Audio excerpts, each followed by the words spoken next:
Mm, so good to see Great to see you, Danielle. Great to be seen. you. And you cut your hair? Oh my gosh, I like it.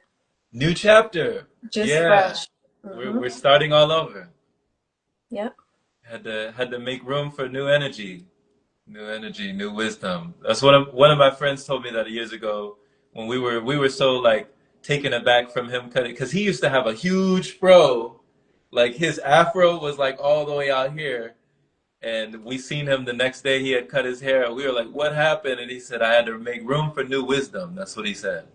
Yep. Yeah. That's how it goes. Yeah. Can't be afraid to let go, you know? Detachment, you know? Anicca. And it always comes back. It always comes back. For sure, for sure. Well, I know you're no stranger to seeing, people with shaved heads. I mean, I remember when I found out about meditation, and just different forms of high vibration, I came into contact with the monks and nuns from Myanmar, so they were from Burma. But you've been traveling, Danielle, and I'd love to hear just about your journey, just about your travels since we last spoke and had a divine conversation. What has been some of the places, the locations, like what has been some of the sensations, like what has been the vibration you've been in this year? Mm.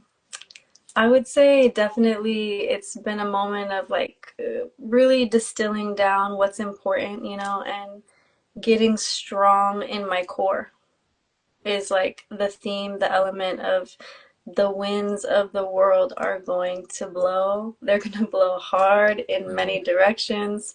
Food, this, you know what I mean? Like there's just so many things that pull on us as we move through the world. And for me, especially this last trip, this time in Tibet, it's all been about just really getting strong in my core and being able to withstand what the world is bringing because it's not quieting down. You know what I mean? The world is only getting more intense all the time.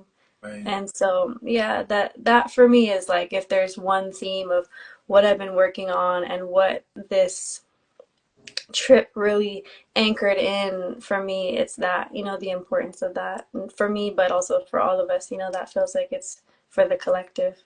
For sure, for sure. And thank you for just admitting that because it's true. I mean, people see the wild and craziness that is going on all the time.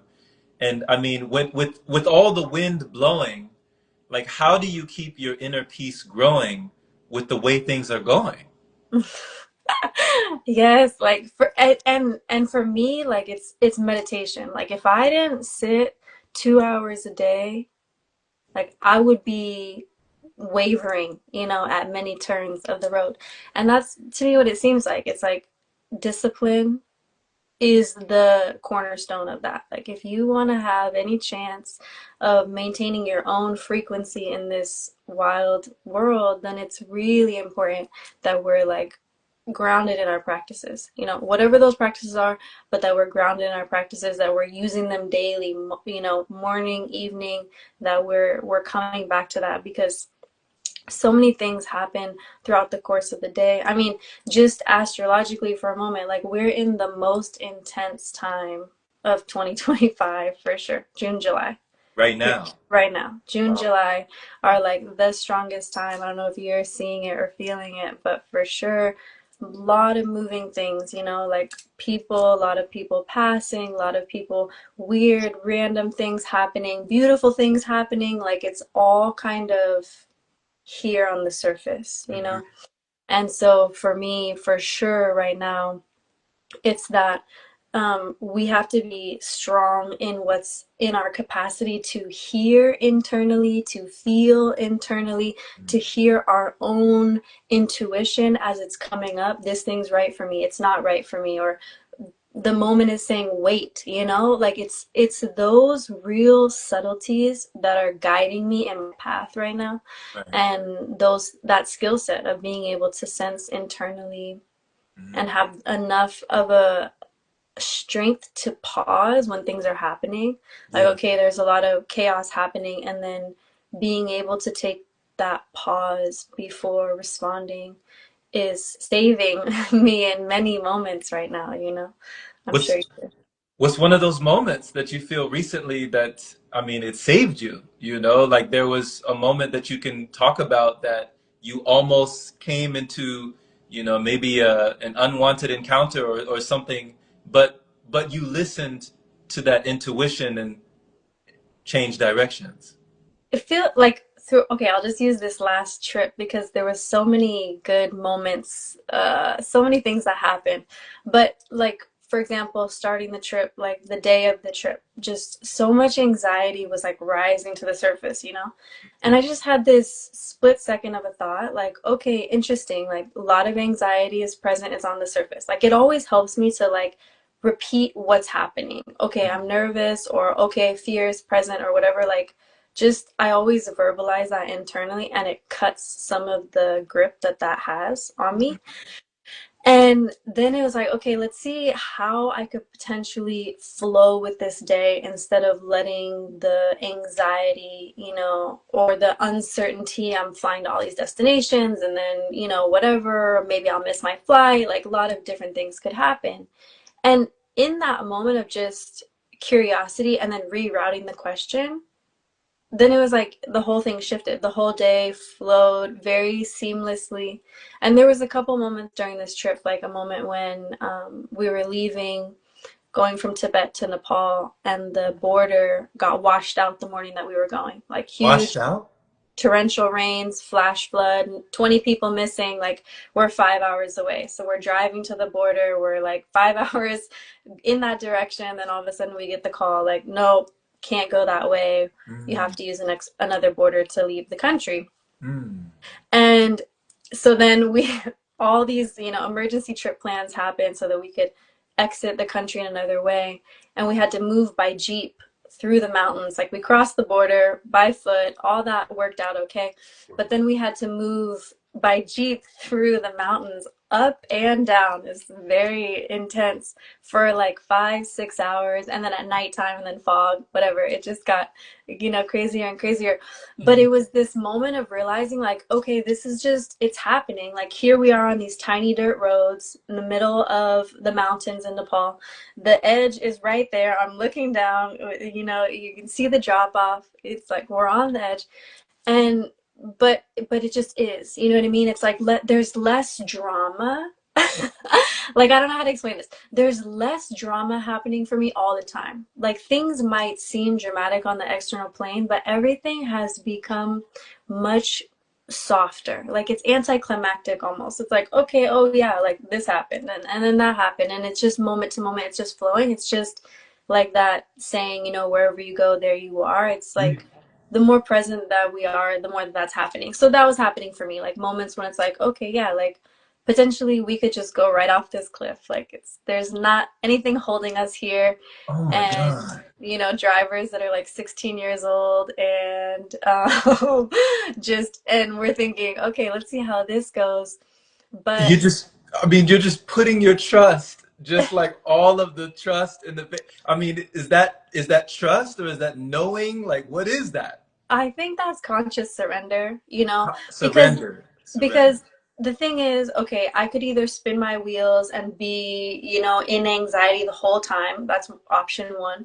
Right. Option two is to surrender to the experience and trust in my karma that, okay, if it's my time to go, there's nothing I can do to stop it, period. If Ah, it's not my time to go, there's nothing I can do to force it, period. And right. me and all these people with me would all have to have a similar karma to be in some catastrophic accident right now at this Right. moment, Oh my. right? So it's like being logical, you know, it's like being logical when some of these things happen, and also just leaning into, okay, what is going to help me keep my peace in this moment? And that's like my other theme right now, like where is my peace living?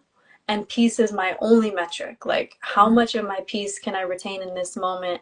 And what is the choice that gets me there? Like in a circumstance like this, the choice is to surrender and Mm. to trust in my life and my karma and wherever that takes me, you know, and to know that my responsibility is to be observing and present with me and my sensations and my body right here, right now. And that's how I'm going to keep my energy and not let my energy be whisked away by the drama, right? The Oh my drama. God. Yeah, Jesus Christ, Jesus, Danielle, Jesus. Talk about living on the edge, you know, like on the straight up edge. Your life is a movie. You know, that sounds like I felt like I was in Indiana Jones or something like that. Like y'all riding, you said you're in like a Jeep with a 16-year-old at the wheel. And like, how do you feel? You got them at the wheel. You're all on the small dirt roads. You said the steep cliff drop off, and it's over, and there's nothing keeping you on. There's no guardrail. There's nothing there. So at any point in time, and you're going through different weather. You're going through fog. You're going through Rain, waterfalls.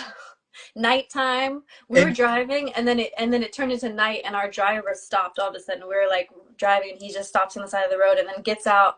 There was a Jeep in front of us. He There was a landslide, so the Jeeps couldn't get past. So he's like down on the cliff on the side, and it's dark, you know, and then you had to cross two waterfalls over the road. And then after that, they were like, okay, get your bags. So we got all of our like trekking stuff. You know, we had all of our stuff for the mountain. And we had to walk over, down, around the little landslide, and then to a place where the new Jeeps could pick us up. So then that was round two of the Jeeps.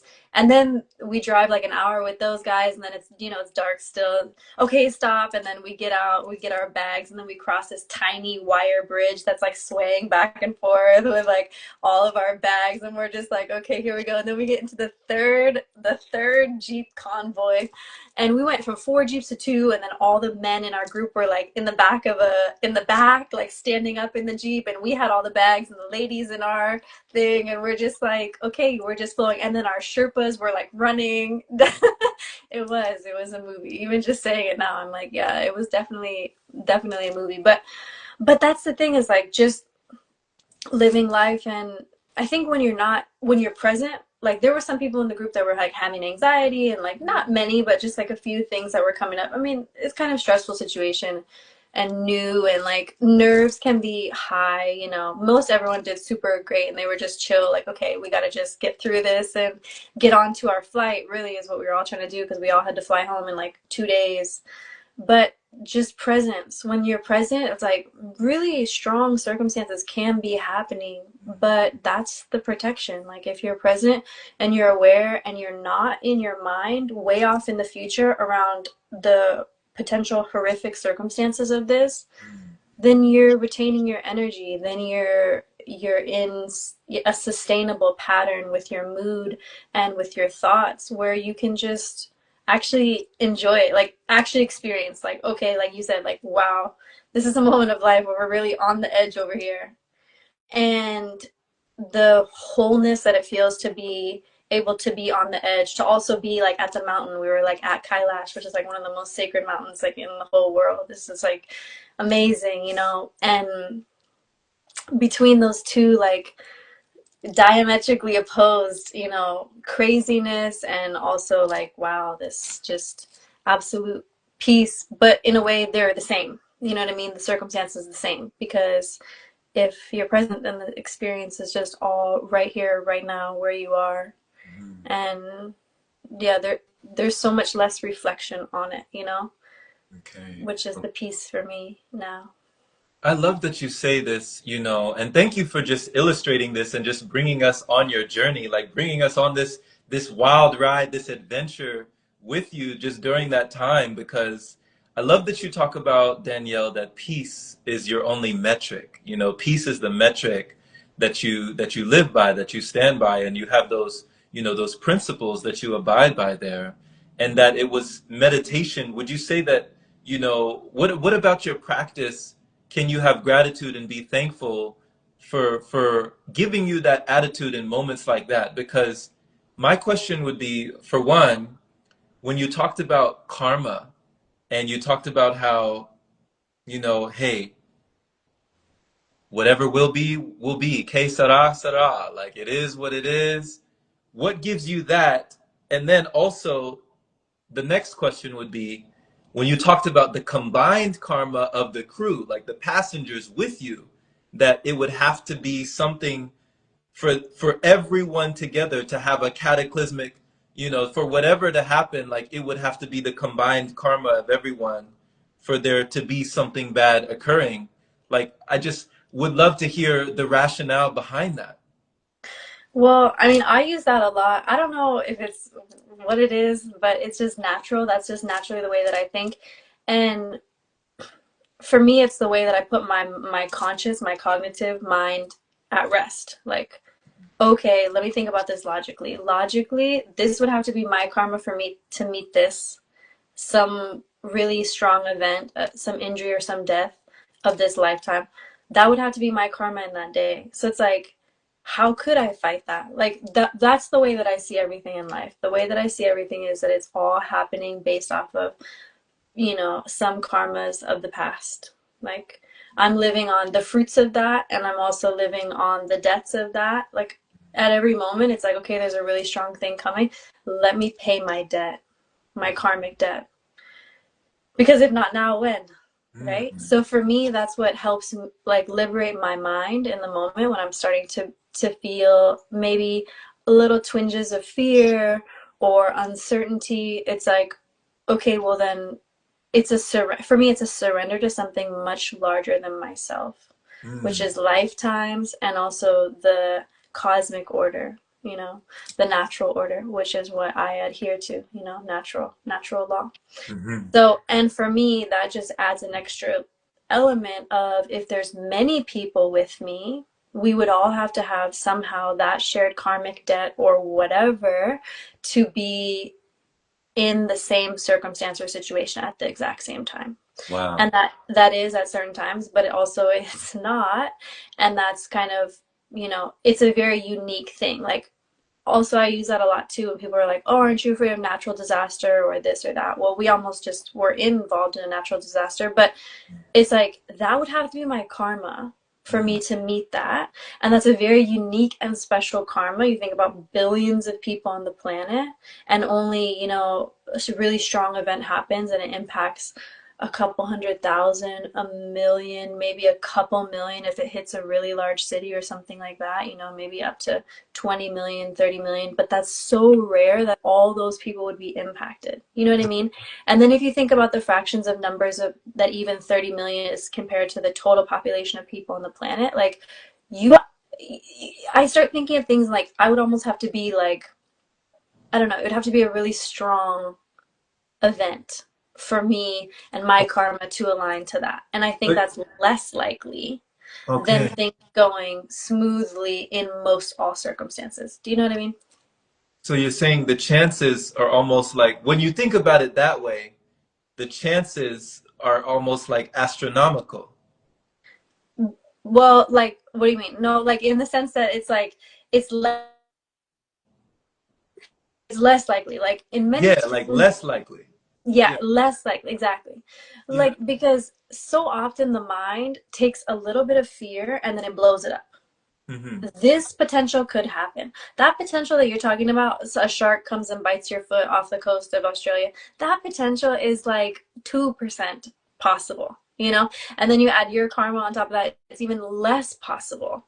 So it's like, I don't think of things as happening randomly. Like, I don't think of this as a random universe. I don't think of meetings as being random. I don't think of accidents and all. I don't think of any of that as being random. None of it is random to me. It's all based off of events and circumstances which lead to that, which are an accumulation of your own personal things that you have. That's why it's like universal protection is live a moral life. Mm. Be a beautiful person. Mm. Do good for other people. You plant those seeds for your future karma, for the fruits that you will then survive on later in the future by doing good things. So that's my kind of my outlook on that.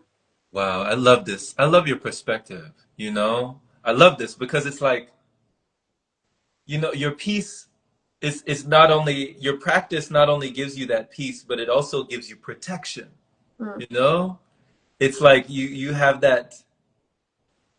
I mean, it's just amazing because somebody told me one time, I forgot who told me, Danielle, but they said that a coincidence is like when two things coincide, like the edge of an angle, or you know like when two things come together and coincide, that's a coincidence. Like, oh, what a coincidence. And so with these events, with these things happening, like you said, there were people in your group, Danielle, that, I mean, they were probably sweating bullets. They were probably like worried. They were probably concerned. They were probably, they had fear within them. And what allowed you to not have that is like you're saying, hey, well, first of all, you know, how admirable is it to just be like, let me pay my karma. Like, let me pay whatever debts that I have. Let me pay it. I don't know anybody that just, hey, let me pay my karma. If it's my time, it's my time. Like, it blows my mind, just because so many people cling to this life, they cling to this existence, to have that level of detachment to say, hey, let me pay my karma. If this is it, then this is it. Like, I just, to reach that level in my mind, it's like it takes some sort of, I mean, it takes complete surrender, you know? Well, I just want to say that that's also like my intellectual, like the level that I can play with my conscious mind. That's the level of control. However, if I was like, with a gun to my head in a whole different situation, like there's still going to be primal fear that's going to come out of me, and I'll probably still try to fight for my life or who knows what. Like, so there's still a survival fear within me that takes a long time, but intellectually it's there, like intellectually the capacity for me to ration my way out of something that could cause a lot of stress and fear is getting stronger and stronger all the time. And I definitely attribute that to my meditation practice. I think like following the, even as we were in Tibet, there's many Buddhas, many, many, many, many Buddhas that are revered and worshipped there. Mm-hmm. Buddha, wisdom and compassion, and this Buddha and that Buddha and the future Buddha, and all these Buddhas. But as whenever I would find myself in a space with the Shakyamuni Buddha, who's Gautama Buddha, the Buddha, if you follow the Dhamma and Theravada, then this whole lineage, or like the 10-day courses, are also based off of Gautama Buddha's teachings. And we kind of think that that's like the Buddha to follow. However, there's many, and in Tibet they have the lamas and they have different Buddhas that they revere. But the peace and tranquility that I felt in front of some of these Shakyamuni Buddhas, it's just for me very clear. Like as I was traversing through, it's a very kind of shamanic Buddhism that's still practiced in Tibet. Mm-hmm. And I just, and you don't feel the peace in all moments. You can feel like really intense energies. There were definitely places in monasteries I was in. I was like, I feel bloodshed here. Like I feel like really intense things which have happened to the Tibetan people. Mm-hmm.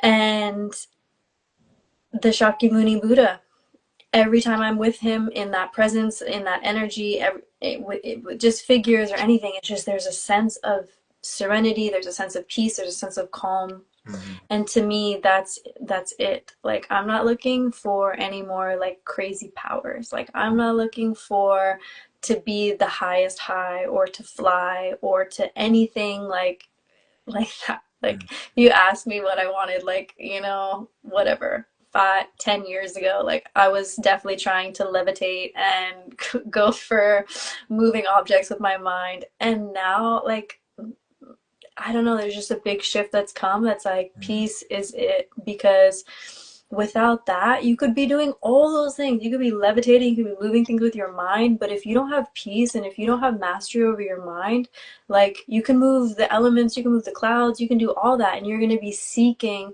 to change things all the time. You're never going to be able to be present and at one with what's really happening, and then you miss all the subtlety of life. You just get in this pattern. I did, where I thought I could just change everything. Mm-hmm. And so it comes back to the same thing, like surrender. Like I can't change this. I'm not at the wheel. And in a large sense, that's how I feel about life. Like I'm responsible for my actions every moment, my thoughts, my awarenesses, what I'm creating, how I'm interacting. But I cannot control how life responds to me, Mm-hmm. and the karmas and the things that come to meet me. Like that's what I'm curious about every single day.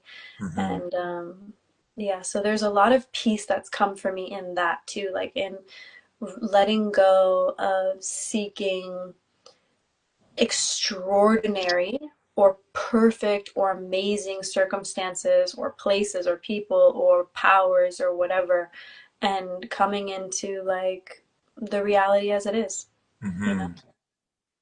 Beautifully said. Beautifully said. So eloquent. When you're talking about this, it just makes me think about life and just the things that we revere, the things that we fear, and then the things that appear in our lives because of, our stressing the importance on materialism, our stressing the importance on, relationships, on a job, on stability, on shelter, on powers, right? On abilities, like on like all the things that we stress. And you said it was a decade ago, you said 10 years ago that you were kind of on that path of thinking like, hey, let me develop these siddhas or these city powers, and let me get, this levitation and, getting more channeling information, or maybe, telepathy or telekinesis, or, moving the elements. But now you're saying you've shed all of that. You've let all of that go in replace for more peace, more presence. You're saying this is now the ultimate purpose, and being in service. So what do you feel like was it the shift before you met the, Shakyamuni Buddha? Was it before then where you felt this way, that you were like, you know what, I can let all of that go. That's superficial to me now. This is really the only thing. Or was it somewhere else down the line? No, I think it's for me, it's the teachings of the Buddha. Like Okay.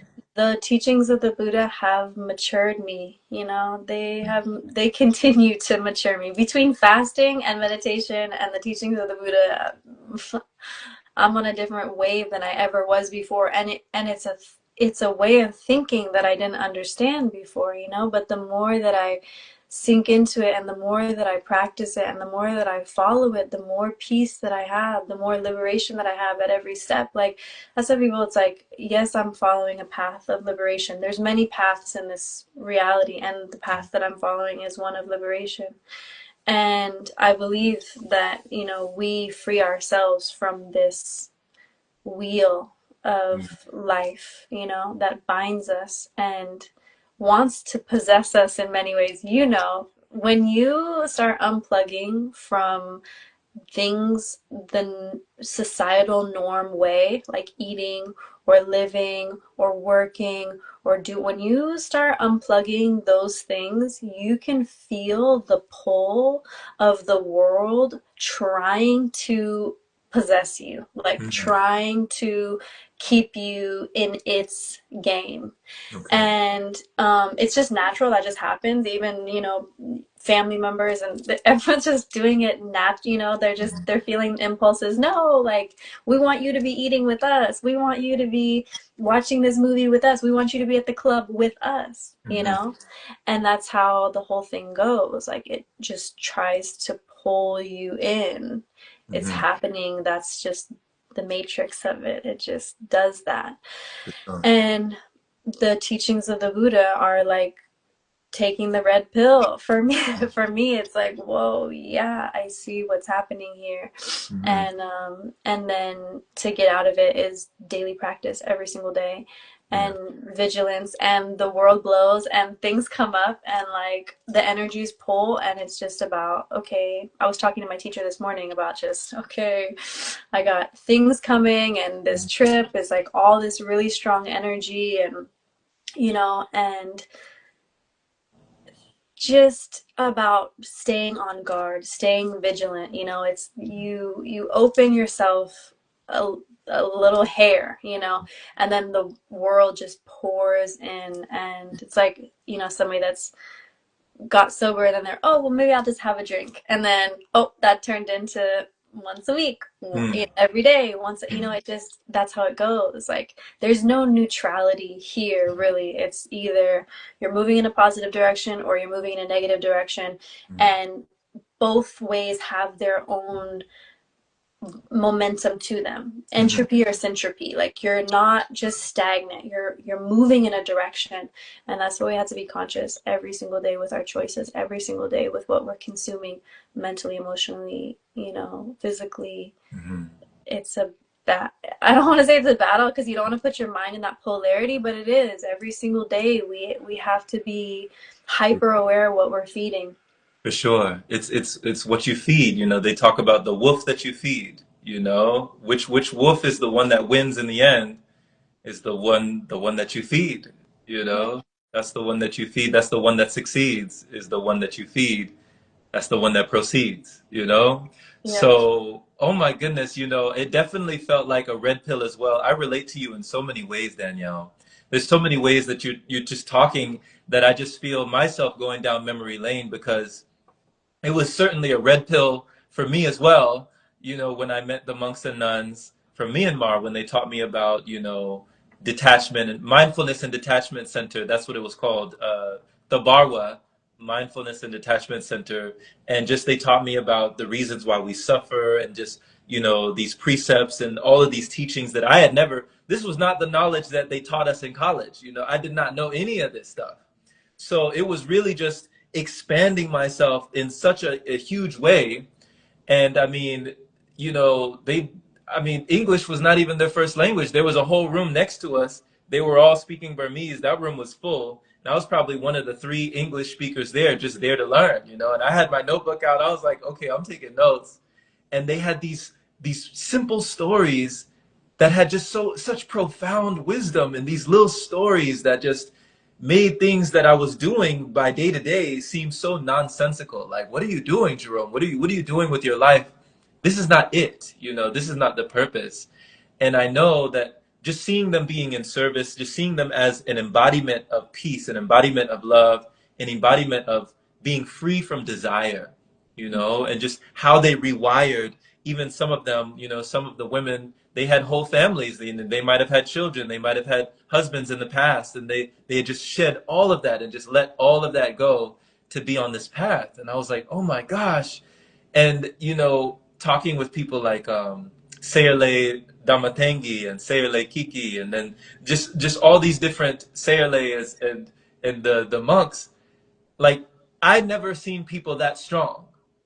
When I'm talking about strength, I'm not talking about Arnold Schwarzenegger in the gym, pumping iron and lifting weights and like that kind of strength. We're used to hearing about that strength, but I'm talking about the ability to sit, just to sit down in one place for hours. Like, I thought my legs were gonna break, like I was like, oh my God, I was in pain. It was excruciating, but it was in my mind. I didn't know it was mental because these people could do it. And I was looking around me. I just seen all these women just like statues, just boom, like statues, and they were not moving. And I was just like, oh my gosh, like I don't know how long I can do this. Like, I don't know how much longer I can take. So when it comes to your practice with meditation, you said that you have set a standard for yourself. You've set the bar at 2 hours per day.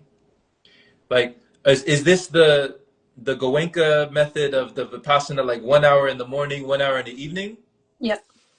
Okay, okay. So for people who are not familiar with, sitting for just a whole hour, like 60 minutes, did you have to like work yourself up to that point? Was there a process? Was there a procedure? How did your progress look like, until you got to the point where you made that a staple for you and that became a non-negotiable? Definitely. Well, I would just say, like, I've been meditating um in this lineage for 7 years, and the first couple of years, like, I left my first course, like, I'm gonna meditate 2 hours a day. Probably did it for like a week. you know, and then it fell off.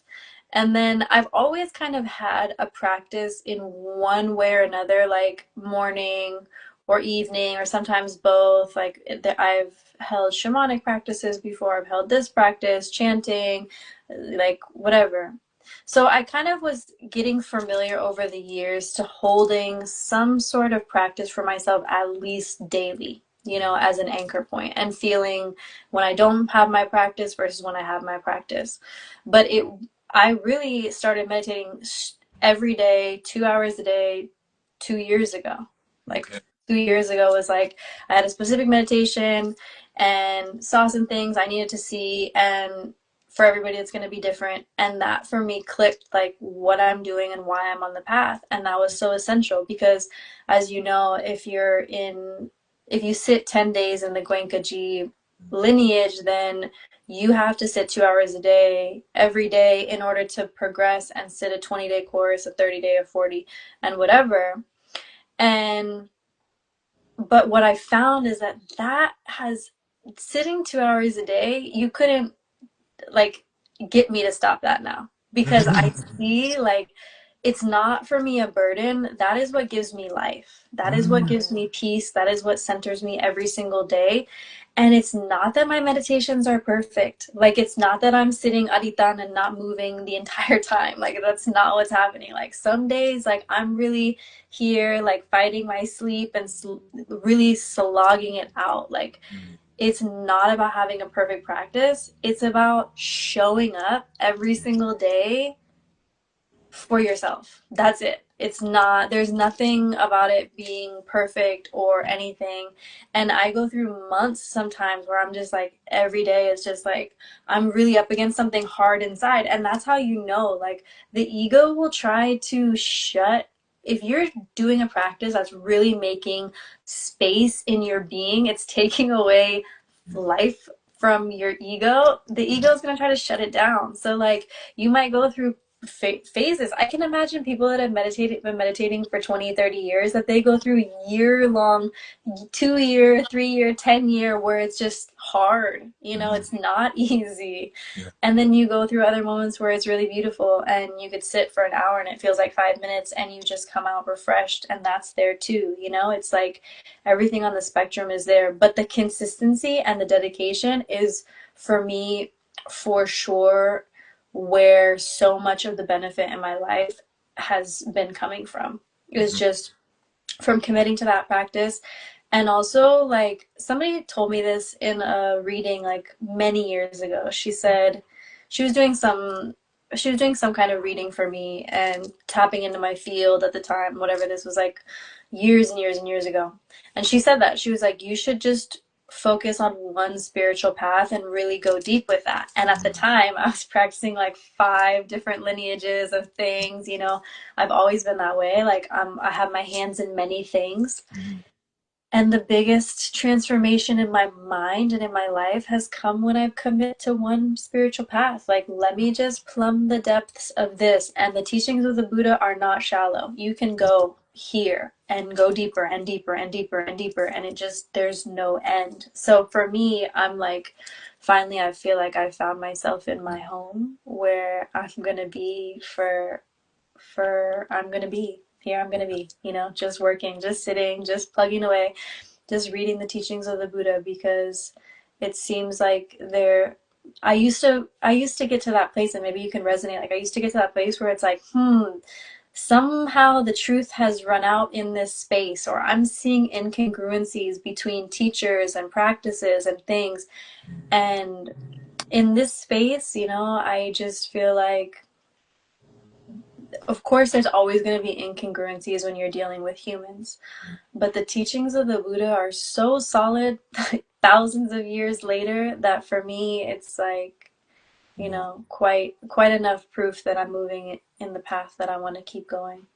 For sure. I love how you describe it, Danielle. Plumbing the depths, you know? Like, let me plumb the depths. Like, let's see how deep we can get when we plumb the depths Yeah. of this practice. Like, instead of just doing this, and this, How about I just do this and this only? You know, I mean, you see so many examples of this. Like they say, you can dig a million holes and never find water. You know, never strike oil, right? You can dig a million, and but that one person that maybe might not be as smart or as intelligent as others, and they just drill one hole. They just go down and let me just drill and just drill and just drill and just drill and just drill and just drill.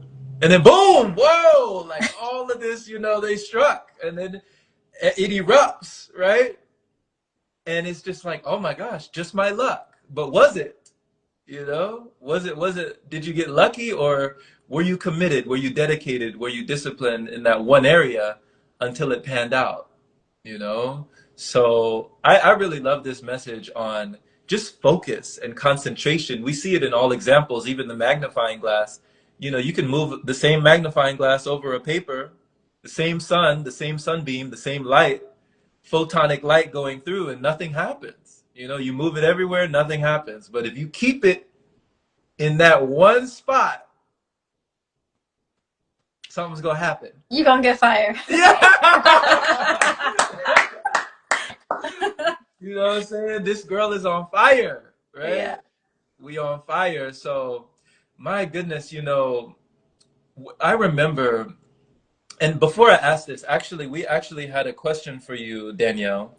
So, Tibor or Tiber is asking, is there something higher than meditation? He's got a question here. Well, I mean, meditation is the doorway, Okay. right? Meditation is the doorway to be able to perceive the world as it is. So if you're meditating in a way that is working with sensations on the body, you're tuning your mind to be aware of the reality that's Mhm. here. And then that starts to open up your mind to the reality that's happening everywhere. So meditation is a doorway. It's not the whole, it's a way that we train. Like it's like saying, is the gym everything? No, it's the way that we train or whatever. But that's going to open up the doors to higher states of awareness, interrelations, connectivity that's happening in the natural world. Some of those things start to come online. I mean, I can only speak to a little fraction of what's been happening for me. However, I know for sure for other, people that I've seen that are deep, deep, deep, deep, deep meditators for many, many decades. And you can just tell there is just an aura that is enveloping when you get in the presence of somebody who practices deep meditation in relationship to the body. And you can just tell that they're reading you in ways that you don't even know yourself. So I would say meditation is the doorway, but it's the doorway to true wisdom, which is what's happening internally and externally in the natural order for Hmm. me. Yeah. Beautiful answer. Beautiful answer. And I love, you know, also just how resonant it is when you can tell when someone has put in a lot of time, you know, with themselves in meditation, because there were so many encounters I had with people who, and interestingly enough, not only the monks and nuns were capable of just having deep, profound silence, moments of stillness, and moments where they didn't have to reply too fast. Like Mm-hmm. they could really take their time to give you a thoughtful response. And Mm-hmm. sometimes even, you know, like over a minute, you know, to think about what you asked them before they replied. I hadn't seen people like of that magnitude to be able to really think before they gave a well thought out answer, and that their ego was just gone. Like they didn't have any, there was no hurry, there was no rush to immediately respond. It was like, you know, let me think, you know, let me ponder, and then finally they gave. The only other time I had that encounter was with a lady on a train. I was riding a train across the US, and they don't take planes. The Amish people. So there was one of a lady from an Amish place, I guess an Amish farm or somewhere, and just having a dialogue with her, I could see how conscious she was. You know, even though she's not, you know, a Buddhist monk or, you know, maybe a big meditator, she probably does spend time in meditation in her own way.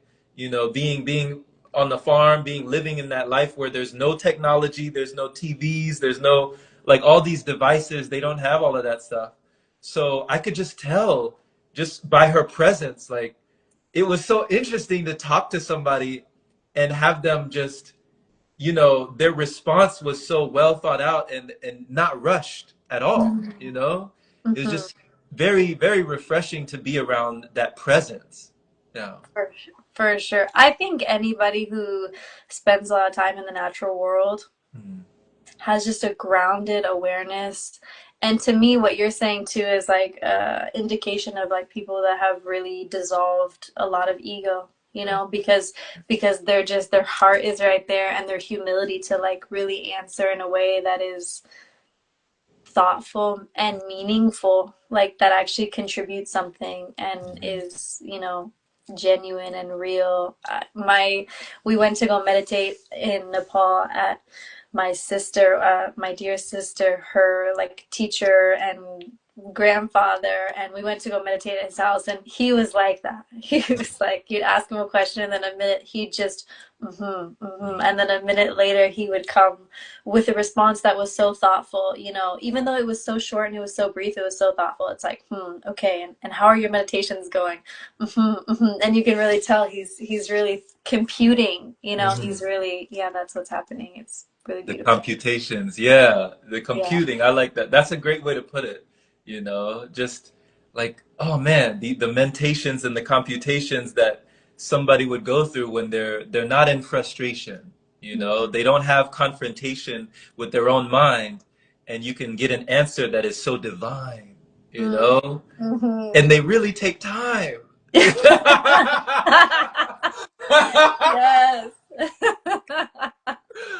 You know? Oh. So, you know, during this conversation, Danielle, you reminded me of a gentleman I used to know.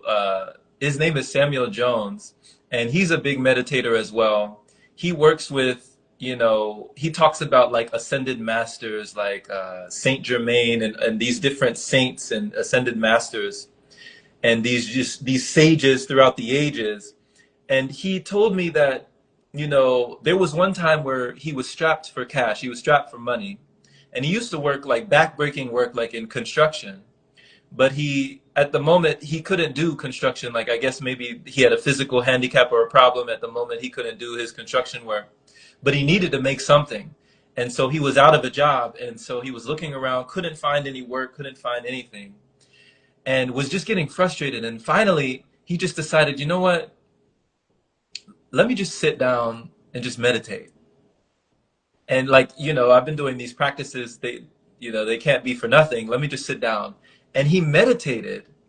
And lo and behold, I think before the week was up, like, I don't know, in a matter of not that long, relatively short period of time, he came into some money, like money came to him. It was sent to him.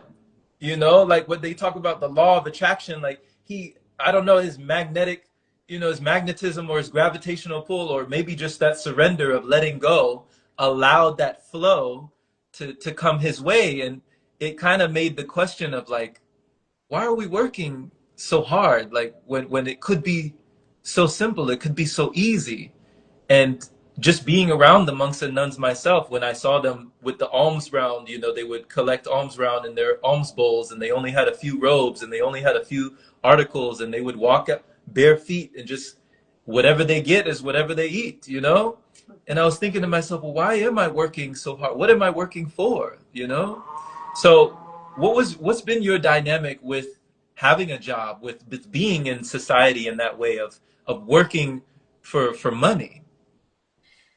It's definitely been a long process for me of it is still a long process of unwinding like a lot of my childhood mental patternings, which is like, okay, either you aren't working, which I saw when I was a kid, either you aren't working and you have a lot of free time to like do spiritual endeavors, or you're working super hard and there's no time for anything and you're in survival mode. So that's kind of, those are the two themes that I've oscillated between over the last decade.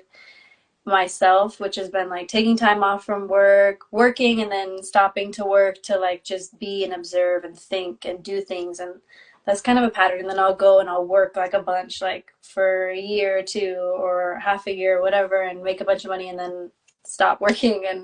And then it's kind of been like this cycle of doing that over and over and over again and trying to come out of that pattern. And now I'm really seeing like money comes to me a lot easier now, and I see things like, okay, it's really the mind that's creating this. You know what I mean? It's really what you truly believe at the deep most base layer is what's going to be happening. You know, if there's a shadow of doubt in the pond of belief, you are not going to get the results that you want, you know? And so it's just for me a process of clearing and clearing and clearing, and now orienting myself to like adjust my life. My meditation path is the most important thing that I'm doing to me. It's Okay. the most important thing. I'm centering my life around that at this phase. That's what I'm doing. It's like, okay, if I want to be able to take 20 days off to sit a course or 30 days off to sit a course, that has to be a possibility in my life. So it's now just, okay, believing that. Like, that's what it is, you know? And most of the time, when we do believe something, like, if it's, okay, this is how it has to be, it will happen. We're just believing that we have to be poor, or we're believing that we have to work super hard for what we have, or we're believing in these things that we make true. Like, they don't have to be true, but they are because we make them true. And it's not a conscious mind thing. You know what I mean? It's like, it's a deep thing. Like, you have to really unwind the layers. And for me, it's changing all these different things. Like, okay, the body can heal, and this thing can change, and that thing can change. So maybe all these lies that I learned can really shift. And of course, I believe that they can, but it's a process, you know? So Absolutely. now this next phase for me is definitely more about working in ways that are in harmony with my meditation path, and then also bringing things to the community so that I can share in those ways and have that feel full circle and of service, you know, because I've been many years just like working with my head down, just like working on my own shadows and just like not really stopping to bring people along. And like that's something I respect so much about you, and how much time you give to build your community and how much you're doing in that space. Is that whenever I see you coming on live, I'm like, there goes Jerome. Like, just so much love and so much metta that I'm sending your way, because you have such a consistency and you're creating something so beautiful, which is to help people shift their minds around what is really happening here and what's possible. And I just feel, yeah, I just feel so grateful to have your reflection, because in a way that's what I'm feeling called to do too, which is like to create more community, to share the wealth. Because just going it alone and just doing so much work and having all this, but without sharing it, it doesn't feel so alive. You know, to share is such a gift and brings closure to the circle. And so, yeah. I agree. Thank you for those words. I appreciate Yeah. that. I received that. Thank you for that feedback. I need that. Thank you. Thank you. Yeah, yeah. Yeah. No, thank you. Really, really. Thank you. You're so tuned up. And let me just say this, because just for your community to understand how deeply tuned up you are. Just me coming back and you're like, okay, let's connect onto, on your travels and everything. I'm thinking, oh no, what? But then I'm like, no, that is such a beautiful opportunity. I just feel like you're so tuned in. And then today I'm like, I was an hour later because I had a meeting earlier that was on mountain time, and so then I got the time zones confused, and you're like, okay, checking in, and I'm like, okay, glad you did that, because just in that moment I was thinking, I got 2 hours, I'm good to go. Like, I'm like, okay, Jerome is definitely very highly tuned into the flow over here for sure. Telepathic, I don't know, but it's strong. We right there. We're right there. Yeah. We're, Yeah, we're we're here. We're with each we're other. You tuned know, up. we're connected. We're harmonized. We're in harmony. Mm. I love it because, when you were talking about community, coming together in unity and just bringing the members back together to remember with these wonderful reminders, one of the things that really allowed me to push past any limits that I ever knew about when it came to fasting and just being long lasting through fasting, especially, in the dry periods without food and water. I was around a lovely community. It was a meditation retreat. So that was the only time I feel that I was able to go my furthest distance. It wasn't necessarily alone. It was with others. They say if you want to go fast, you can go alone, but if you want to go far, you know, go together. So when it comes to your journey, when it comes to fasting, like how have you been able to go the distance without others? Like what have you relied on when you're not relying on food, when you're just relying on water alone, or even not even that? Like how have you gone to those levels where for a lot of people that's like the ultimate struggle? Hmm. There's people that would rather die than stop eating. Yeah. You know? When I'm alone, I'm not alone. I don't know what to, I don't know how else to say that, but when I'm alone, I am not alone. Like Okay. things come alive for me in solitude. And I would say the edge for that for me is that I'm very content to be alone, like probably some lifetimes of just doing that, and finding a lot of peace in that because it's easy for me.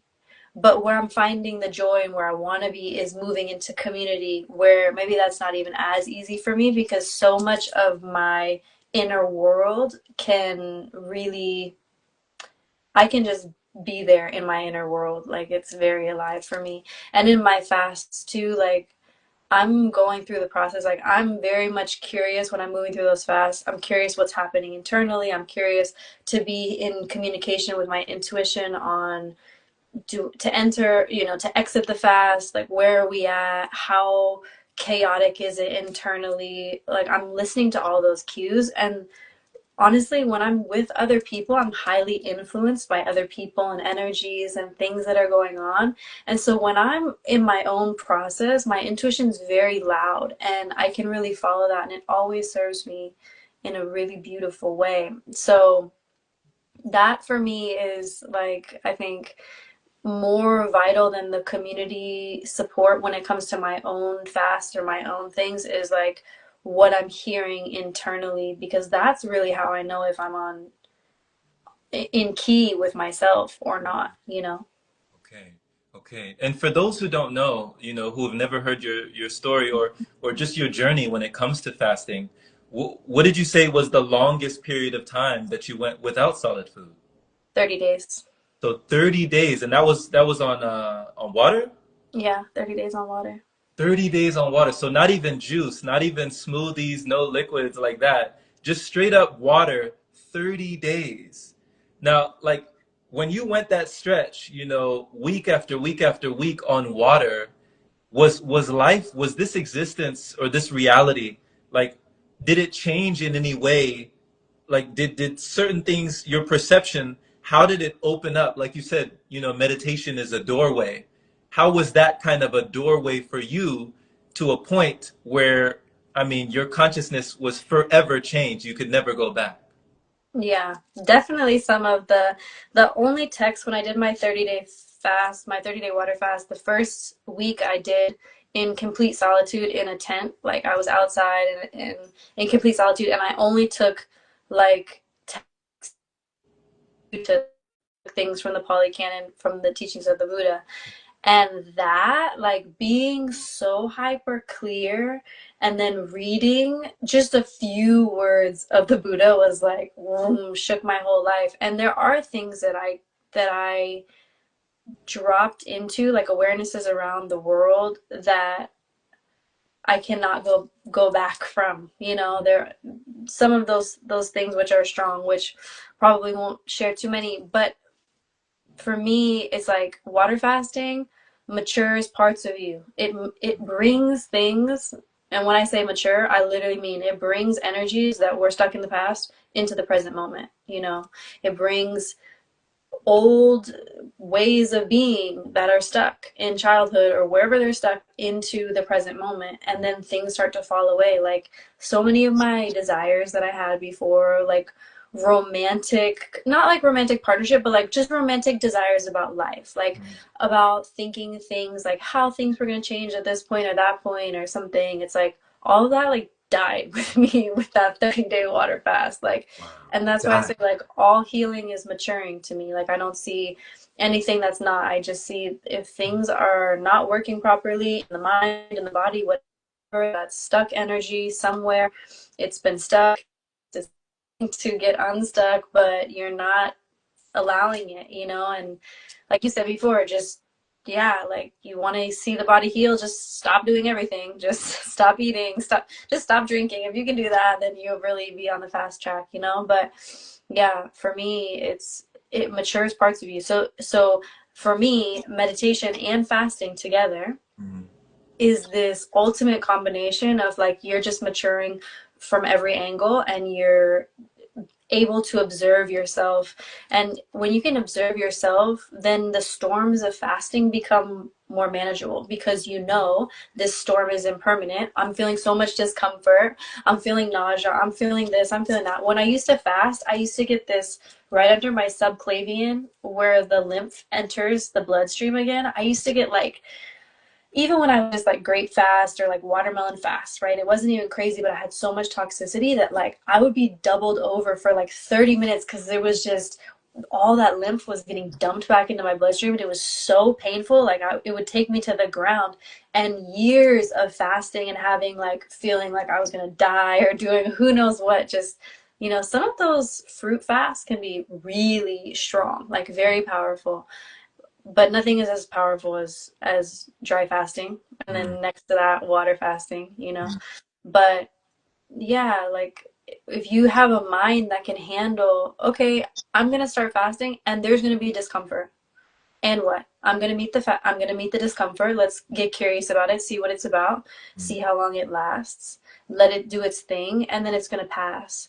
And wave after wave, things pass. Like when I was on day 21, I shared with when we were talking last time when I was on day 21 of my water fast, like I moved a few rounds of parasites, like goo, like out of my body and Mm. out of my mind and unplugged from my mind, and then went through like a couple other phases of like weird things and things moving in the mind, and then it all like got really still and it got really silent, and right around like day 28, 29, I was like, okay, I have peace to leave my fast, to exit my fast, because I don't care what I'm doing, if I'm tissue cleansing, if I'm fasting, if I'm juice cleansing or doing something with fruit, I never leave on a chaotic note. Like Right. that's just In a hard and healing fast rule. crisis. I Yeah. never leave on a healing crisis. I always wait for the water to settle Mm. because I just know my body's in the midst of a process. I'm not gonna end it.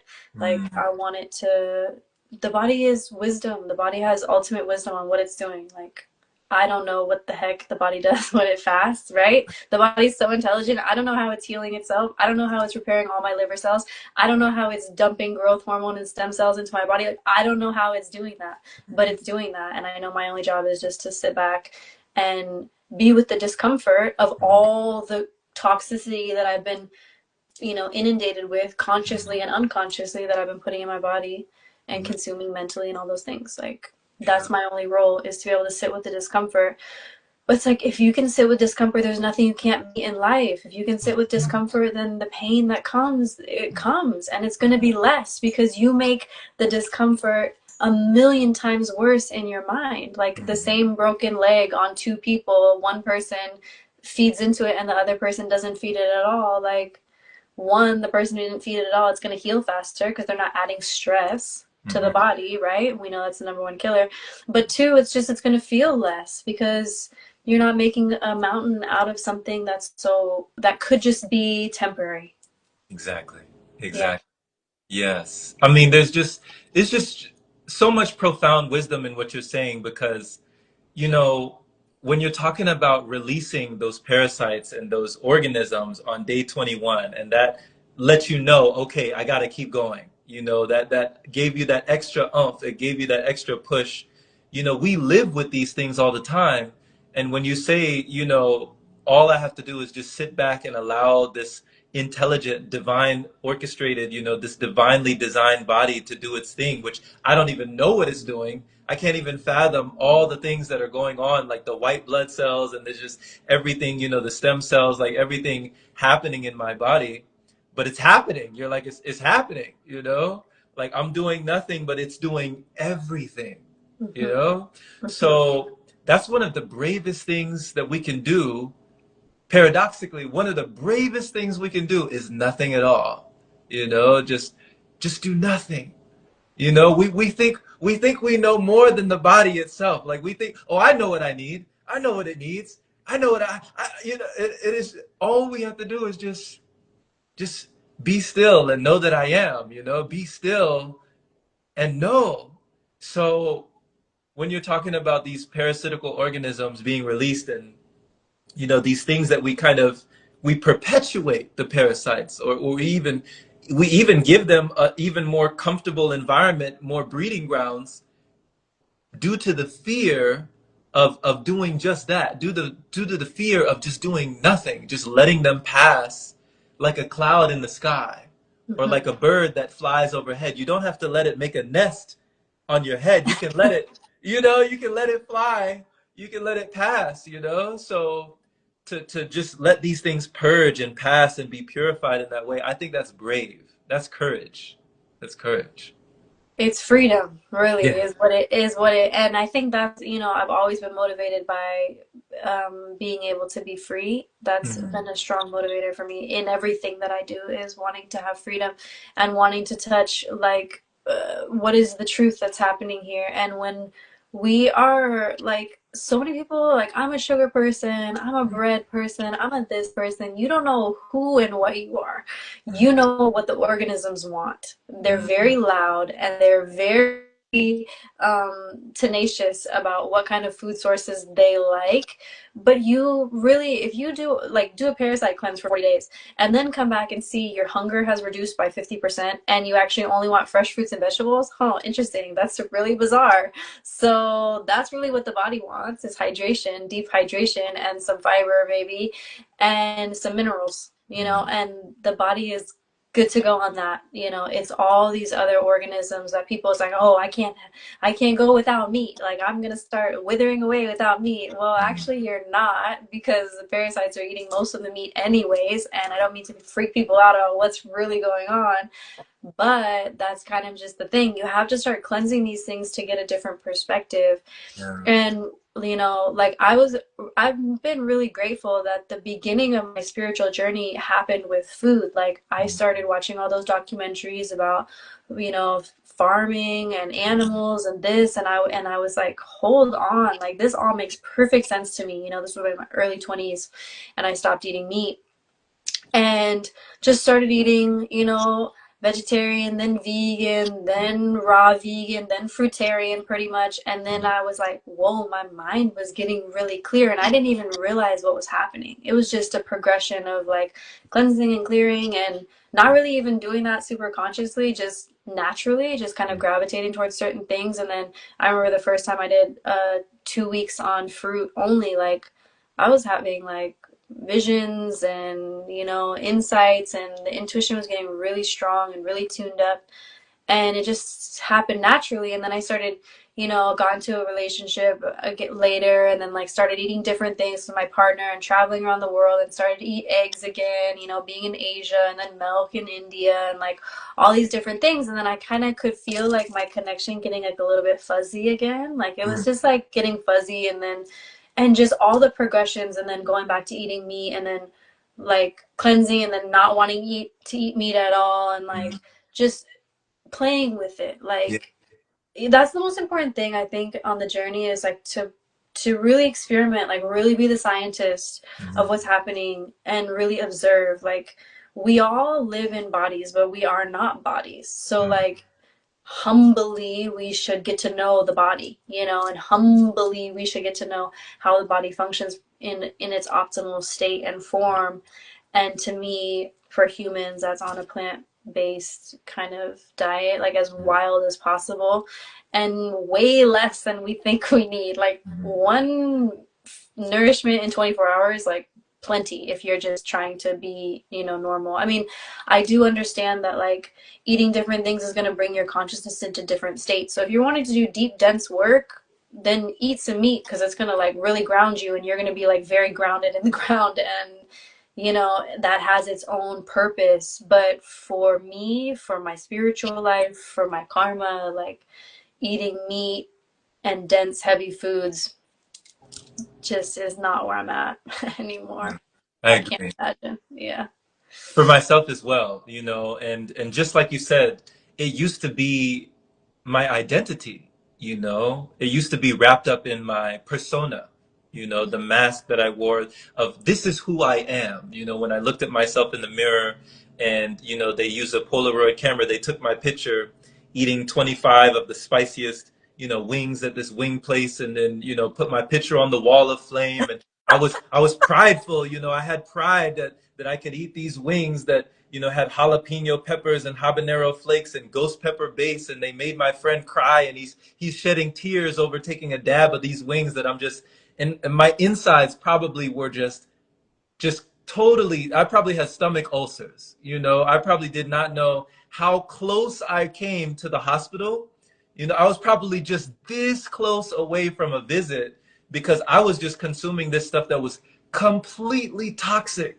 And this is on top of the dead animal flesh, this desiccating, rotting flesh that just stays and decays in the body. It's not just getting rid of it just clean and clear like a cat, or like a lion. It's not like the same digestive system. I mean, it's just that thing is long, right? Right. So I mean, I just was so under the programming and under the spell of just needing to consume these things until, just like yourself, I watched those documentaries, like Earthlings and The Game Changers, and just all these documentaries that were just showing me what goes on behind closed doors in these slaughterhouses. And that's when I made the change, and I couldn't go back because it wasn't in agreement with my spirit. And I just could never go back. And I saw everything in the supermarket now, it just looked like dead bodies. It just all, to me, my perception, my eyes, all I saw were dead bodies. And I was like, what have I been doing for like 28 years of my life? Because that's how long, I was just eating, a meat centric diet, a carnivore diet. So, I mean, when I changed on that level, so many things changed for me as well. Like you're talking about, you're having visions and your intuition and the reception is online. You're tuned in when you're going lighter and lighter and lighter. And when you said that, Danielle, you were shedding pieces of yourself or things that you thought you were. Like like for somebody who is always eating McDonald's, or they're always at Burger King, or they're always at KFC or Chick-fil-A, or they always go in those long lines and they think that that's who they are. And you're like, "Hey, take a parasite cleanse and see who you are." Like, "Hey, do a 30-day water fast and see who you really are. Like, see what you really want. See what you really like when you deeply cleanse and you let go of these trends. So when you talked about letting go of those pieces that were maybe romanticizing things or relationships or putting importance on romance or importance on, those types of things with the dynamic of other people, and you said that it died. You said it fell away and it died. Was there a grieving after that? Like, was there a grieving that you went through for the parts of you that died, or it was just completely, you just let it go with no regrets? It's like, oh, that's interesting. Like, I've been focused on that, for so many years, or like dance was one of them. Like, I grew up as a dancer and I kind of had this like strong like feeling of like I need to go back to dance, like it's a part of my identity, and like I don't know who I am if I'm not dancing, and like that just died. Like I had like all these visions of like going back to dance and how that's going to be like so important and so healing and this and that, and it just died away.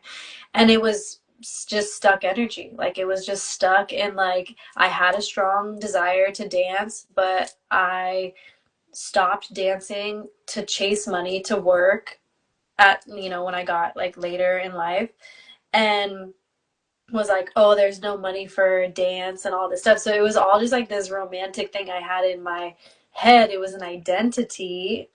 And really, when I say like these things died away, like when parts of the ego identity mature or die away, like I'm not sad about it. I don't feel sad about it. I don't have anything because it's just like it wasn't me in the first place. It's like waking up from a dream. It's like, why Wow. was I? It's like you can't even really remember, like, why was I so obsessed or stuck on that thing? Like, why did I get so much real estate in my mind to like that, those things? Like, why did I think those things were so important?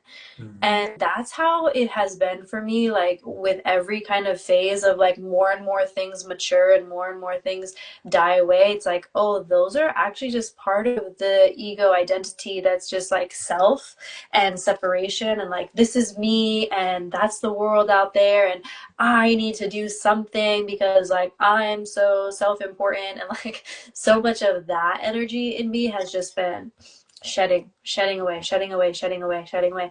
And no, it's just when it's gone, it's like, oh, now I have like more peace.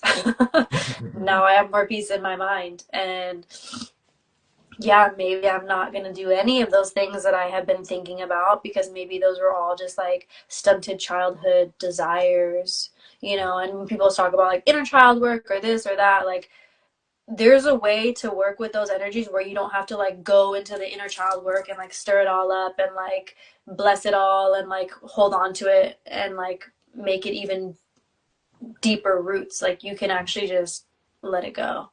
And when it happens naturally, you're not going to miss it. You're not going to feel sad. You're going to feel the strength that comes with being matured because when you're maturing your energy, you can handle the spectrum. You can say, there could be some really horrific things happening over here, and I know that. And there's also some really amazing things happening over there, and I also know that. So the world's not either or, it's both. Both. Like, that's real reality is like there are really sick horrific things happening and there's really amazing things happening and to be able to hold both is to be more in a matured state and to not crave one or the other. Like you'll see so much like on the spiritual path, like people only want to vibe super high, they Mm. only want to vibrate super high and they only want to vibrate higher and higher and higher and higher, and that's one path. It, you can take that path, but unless you're developing an equanimity, which is to handle the whole spectrum, Mhm. you're not really developing in a strong core. You're Mm. just developing in chasing sensations. You're chasing pleasant sensations in your life, in your body, in your reality. And you Mhm. can go and play that game for many lifetimes if you want to. Like that's available to you. But if you want to get strong in your core, then you start developing an equanimity, which is like there's some really unpleasant things happening in, on, and around me right now, and I'm going to do what it takes to sit with them because that will mature you and that will bring you into a place where you can actually handle the reality of life. People are going to die. Mm. People that you love, people are going to get hurt, people are going to be in accidents, people are going to, houses are going to burn down. Like, it's not to focus on those things, but those things are going to happen. And when they do happen, if you're strong in your core, you can actually be support for those people that are around, you know, those people that are moving through those things, you that are moving through those things, you know, instead of just trying to run away from those things, you know, and be only looking to have the most amazing, perfect everything. Like I see a lot of that in one spiritual, you know, path, which is just like wanting everything to be beautiful and Right. wanting everything to be amazing and then feeling really sad and really destroyed when things aren't that way. Life is not that way. You're right. Life is not that way. Life is full of suffering. And I used to think, you know, growing up, like, oh, if I just had a bunch of money, like life wouldn't be so much suffering. No, people that have a bunch of money suffer so hard because they have even more suffering because they're thinking about how to protect their money and all Mhm. those things. Like, actually think about any circumstance, like suffering never ends, you know. We're always in suffering, suffering of, we just don't know that it's suffering, you know. You're Mm. attached to feeling this way or this, you're averse to that thing. Well, there's suffering on both ends of that equation. Like, you know, when the pleasant sensations stop, then there's suffering. Oh, those pleasant sensations stopped, you know, and you know, whatever. It's just, yeah. Yeah. This is one of the most challenging things for people to grasp when it comes to equanimity, and just listening to your words, Danielle, I just hear Goenka in my ear, just talking just Anicca, just Anicca, and it's just Anita, yeah. I hear him, like just the discourses, like what they would play for us, and just how we really had to step into equanimity, and it's just, I mean, yeah, like let go. Like, okay, you want it to be pleasant. Okay, well, don't want it too bad. Don't want that, Oh, okay, you don't want it to hurt. Well, don't want it too bad, you know? Just stay in the middle. Like, can you stay in equanimity? We wouldn't have flowers without rain, we wouldn't have joy without pain, Hmm. you know? So it's like, what can you sustain? What can you maintain? Let it be equanimity. you Hmm. know Let it be Yeah. like be equanimous. That is like one of the highest. Whoever came up with that word, it just, it sums up one of the, just something that's so simple, but we'd rather make it, we would rather make it hard. We make it complex because we're like complex creatures, but it can be very simple. The principles actually are simple. So thank you for making it simple and plain, and like breaking these things down, these things that are, these concepts that can be complex for many people. You make it very digestible and very like easy to just ingest, easy to digest, easy to really get down and really really absorb, what you're saying, your words. I love the way that you just make it transmittable for the common person to understand, like, hey, you know maybe I am creating my own suffering. Maybe it doesn't have to be as hard as I thought it does. Maybe that doesn't have to be my path, or maybe I thought I was supposed to be this, or maybe I thought I should have done that, or but what if none of those things, what if none of that matters? you know Mm-hmm. yeah. Yeah.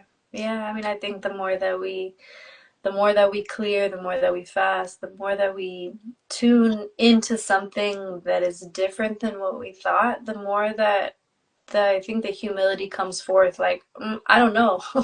I don't know what I am anymore. You know what I mean? In that sense, it's like so much of, like, there's so much clinging and so much, you know, energy put towards people, know who you are and this and that. And on one level you can, but on many levels you can't. Like, if you want to know who you are and what all the, you're just getting to know parts of the ego. You're just Mm. getting to know these parts of identity which identify as being separate. Like, I mean, it goes deep down the rabbit hole, but the more that we identify with any one thing, the more that we're creating personality, and I'm not saying to shed all the personality. Like, I'm still working with that For sure. too, but like, the more personality that I've shed, the more free I become, and the more none of it really matters. The more that things, that all really comes down to just clinging to the identity, clinging to the separation, which is self. Oh, this self, and and then everything else that comes along with that. And if you're not so attached to the self, then you're really open to the reality, which is higher, which is more peaceful, which is the fact that you're just experiencing everything. You're in a body that was gifted to you, for you to be traversing through this reality. You're experiencing a reality which is all really Mother Earth. Like, it's all her thing. Like, we're all just phenomenon popping up on her body. Like, that's it. She's the only real living being here, which is, that's her. It's her. And Right. we're all just like these little microbes on her being. Hmm. It's like if one of our microbiome was like, I'm the microbiome. It's among trillions of microbiome. You'd be like, you need to pipe down. Like, you're part of a whole. And that's kind of what's happening here. It's like we're just all unique individuations which are part of a whole, which are endowed. We're humans. Like the human life is so fortunate. It's so fortunate to take a human birth. Like we get to be conscious, we get to make these choices, we get to build, we get to create, like we get to play in all these different realms, which if we're just animals or in a lower realm, we don't get to do. Like we get to do so much, so we have to be grateful. But also if we take down our self-importance just a notch, then we can really see, what's happening. And the humility is another, like one of those universal protections, like as humble as we can be, because that's going to keep the ego from growing to a place where, because somebody asked me that, like, oh, well, like, what about monks? Like, do they have ego, or spiritual teachers? Like, have they dissolved all their ego? It's like, they're working on it for sure. And maybe they have, but it's like, you always have to be on guard because it can always regrow itself. Like, the more praise and the more this and the more that. And then you're afraid of losing your following, and you're afraid of this and you're afraid of that. Like, it's all just games of the ego. Like, none of that is actually real. Like, what's real is, you know, peace and equanimity and truth and experiencing the nature of reality. That's all real. Experiencing the natural world, that's all real. Like that we can be with. Yeah. But otherwise, we're just getting our wires crossed. We're confused about what is the real nature of everything. Like we were talking about earlier. Then you just get on the train of using spiritual power to create anything you want and do anything you want. And like, we have to have confidence, but we have to also be aware of how the ego plays its games, and how we can be free of those, because those are the things that entrap us. Yeah. I Yeah. agree. I agree. By the way, Danielle, I love your impressions. You know. He said, "I'm the microbiome." Like you just have these wonderful analogies, like going back just to the stories, like the analogies that you make off the cuff, like on the fly of, we're just beings on mother's belly, we're just beings on mother earth, just being here, but she's the real being, she's the only real being, but we're just beings on her being. And she said, imagine a little being in your bio, like like piping up, like I'm, I'm the one, and you're just like pipe down, calm down. There's a whole ecosystem. This is not the ecosystem. This is the ecosystem, right? Like this. Yes, yes, yes. That needs to be a shirt. That needs to be all over the world. This is not the ecosystem. This is the ecosystem. It's an ecosystem. Oh my gosh. Period. I'm gonna be thinking about that all day. I'm gonna be thinking about Yeah, think about making those into stickers for sure, because that's real. Like the more that we can illuminate, the ego is so elusive. The ego is so, so, so, so, so elusive. It's so hard to nail down, and it's always morphing. Like as we get more intelligent, it gets more intelligent. So like we're developing in spiritual wisdom, and then it's starting to play a spiritual game. Like there's no moment that we get to come off guard. Like this whole lifetime on guard, just constantly aware, constantly head down, constantly doing the work, because it doesn't end. There's no end to it. It's a journey. And even if you perceive to be a shred of enlightened, just head down, chop wood, carry water. Like do not stop, because the world won't stop, and the ego doesn't stop, and the games don't stop, and Mara doesn't stop. So all the forces are there, which are beautiful. They give us contrast and help us grow into what we're meant to be. But the humility to remain on guard, like we're never above the forces of the world. They are very strong. They're not stronger than the truth, but they are very strong. Got you. I felt that. I felt Yeah. that. Yeah. So thank you so much, Danielle. Thank you just for being here. Thank you just for being in your being, being in your beingness, being a microbiome in this beautiful planet, that is reminding us of just the peace and just the bliss that can be experienced when we let go of desire, when we let go of that fire, that burning and that yearning, and just all of the things that we are discerning, as the world keeps on turning, just letting us know, hey, there's a place for this, there's a place for that, but also we can bring it right back, you know, we can bring it back. So just thank you for your testimony. It's always touching just to talk to you because I feel expanded. I feel like my mind has been stretched. I definitely feel like I learn a lot when I speak with you. And I love just hearing about your travels across the world, just across this beautiful planet, and your perspective in the collective. We need it. So thank you. Mm. Thank you. Thank you for having me and doing everything you do. And thanks for tuning in with me because I swear there's like you feel it, but I feel it too. There's just like this flow that goes on when we're here. So siblings from another life for sure or something. Yeah. Absolutely. We are Yeah. connected.